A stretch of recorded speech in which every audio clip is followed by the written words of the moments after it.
Assalamualaikum warahmatullahi wabarakatuh. Alhamdulillahilladzi arsala rasulahu bil huda wa dinil haq liyuzhirahu ala dini kulli walau karihal kafirun walau karihal zalimun walau karihal fasikun. Allahumma sholli ala sayyidina Muhammad wa ala alihi wa sahbihi ajmain. Pengiriman mayat bayi melalui layanan aplikasi ojek daring Gojek menggemparkan warga kota Medan, Sumatera Utara. Orang tua bayi mengirim paket berisi jenazah bayinya ke sebuah masjid di dekat kuburan. Keduanya berharap jenazah itu dimakamkan oleh orang lain. Pemeriksaan lanjutan menunjukkan kedua orang tua mayat bayi tersebut ternyata adalah abang adik yang melakukan hubungan sedarah dan mayat bayi diduga hasil inses keduanya. Perilaku inses jelas haram di dalam Islam. Al-Quran di dalam surah An-Nur ayat 23 Allah Ta'ala mengatakan, diharamkan atas kamu mengawini ibu-ibumu, anak-anakmu yang perempuan, saudara-saudaramu yang perempuan, saudara-saudara bapakmu yang perempuan, saudara-saudara ibumu yang perempuan, anak-anak perempuan dari saudara-saudaramu yang laki-laki, anak-anak perempuan dari saudara-saudaramu yang perempuan, ibu-ibumu yang menyusuimu, saudara perempuan sesusuan, ibu-ibu istrimu atau mertuamu, anak-anak istrimu yang dalam pemeliharaanmu dari istri yang telah kamu campuri. Tetapi jika kamu belum campur dengan istrimu itu dan kamu sudah ceraikan, maka tidak berdosa kamu mengawininya. Dan diharamkan bagimu istri-istri anak kandungmu atau menantu dan menghimpunkan dalam perkawinan dua perempuan yang bersaudara kecuali yang telah terjadi pada masa lampau. Sesungguhnya Allah Maha Pengampun lagi Maha Penyayang. Inses juga merupakan salah satu bentuk zina. Pelakunya wajib dikenai hukuman rajam apabila sudah menikah dan didera atau dicambuk 100 kali.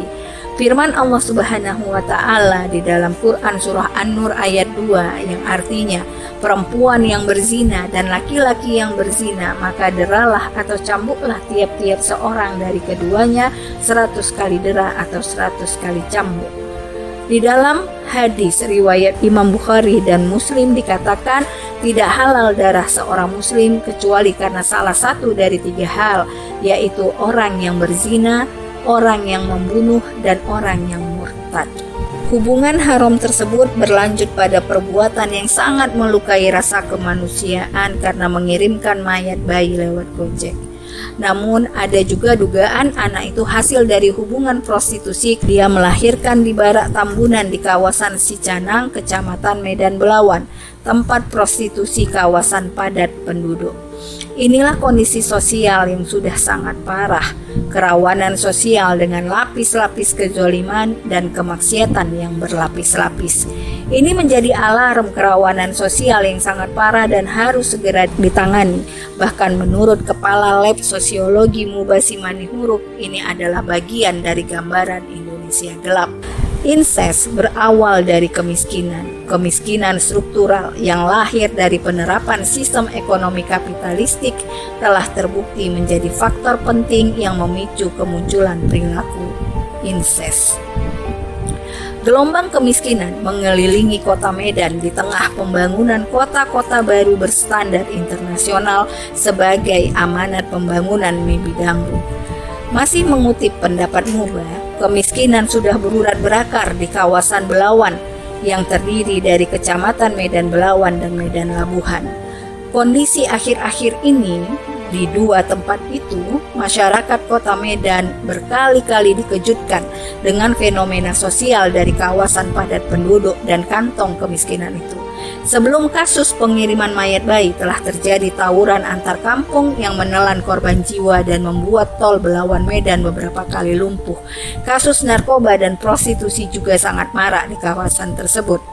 Kemiskinan di kawasan Belawan sudah berada pada tahap fatalistik dan eskapisme. Mereka, yaitu masyarakat miskin di sana, menganggap mereka tak bisa lagi lepas dari jerat kemiskinan, lalu mencari pelarian dari kehidupan nyata. Mereka lari ke narkoba, prostitusi, tawuran, kriminal, hingga melakukan tindakan yang sangat jauh dari peradaban kemanusiaan, yaitu mengirimkan mayat bayi dalam paket ojek online. Peristiwa ini adalah secuil gambaran pilu masyarakat yang termarginalkan di kota Medan. Generasi kita, bagian dari masyarakat kita yang lahir dari keluarga-keluarga broken home, yang kurang berpendidikan dan prasejahtera, yang bekerja serabutan dan akhirnya menjadi korban ruang publik yang penuh kemaksiatan akibat stimulus syahwat dan liberalis yang cenderung menormalisasi keharuman atau kemaksiatan di tengah gelombang pembangunan smart city dan modernitas. Semangat modernitas adalah sekulerisme sebagaimana yang disampaikan oleh seorang sosiolog Perancis yaitu Alain Touraine. Gagasan modernitas menjadikan sains dan ilmu pengetahuan, bukan Tuhan ataupun agama, sebagai hal yang sentral dalam masyarakat. Ini pendapatnya. Maka jelaslah masyarakat kita adalah pihak pertama yang tercelup nilai-nilai dan kenikmatan dunia yang menjadi penarik kapitalisme sekulerisme. Pembangunan perkotaan yang berbasis pada pertumbuhan ekonomi dan modernisasi semakin menguatkan kesenjangan atau ketimpangan ekonomi secara struktural yang menimbulkan masalah-masalah lanjutan seperti kriminalitas, anak jalanan, geng motor, tawuran, hingga soal kekerasan seksual terhadap perempuan, atau lebih-lebih lagi yaitu normalisasi seksual di ruang publik. Inilah bentuk penjajahan atas nama pembangunan. Karena itu saudariku, sudah saatnya kita membutuhkan sistem sempurna yang mampu membangun dan mengangkat sumber daya manusia kita ke level keluhuran tertinggi tanpa meninggalkan kemajuan pembangunan fisik. Islam memuliakan manusia dan peradaban manusia, bukan sekedar bangunan kota ataupun rumah-rumah yang modern dan megah.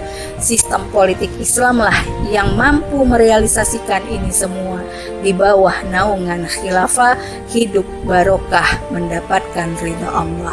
Insya Allah. Wassalamualaikum warahmatullahi wabarakatuh.